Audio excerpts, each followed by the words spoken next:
ये है खबरों की खबर और आप देख रहे हैं खबरों की खबर टीवी। ज्या महापुरुषांनी महाराष्ट्रासाठी एक स्वप्न बघितलं होतं की सर्व जाती धर्म संघर्ष होता। माननीय जनांगे पाटलांना विनंती करतो की आपण समोर मंचाकडे यायचं। सुनील लोखंडकर आपण दादांना घेऊन समोर यायचंय।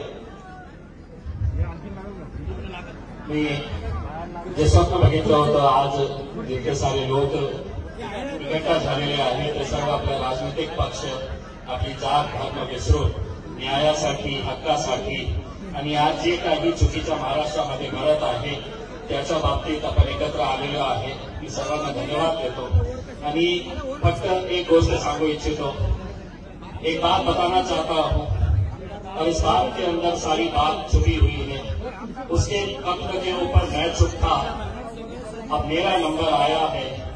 मेरे खत पर तुम चुप हो, कल तुम्हारा नंबर आएगा। इसीलिए हम सबको मिलकर एक आवाज के साथ आवाज लगानी है।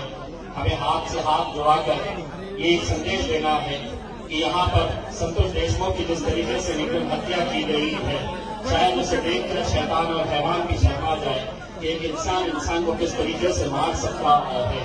मैं उनके परिवार को यह आश्वासन देना चाहता हूं कि हम पूरी ताकत के साथ उनके साथ खड़े हैं और उनकी लड़ाई के अंदर हम पूरी ताकत के साथ आपका साथ देंगे और जहां तक हो सकेगा हम आपकी आवाज से आवाज लगाते रहेंगे। बहुत बहुत धन्यवाद।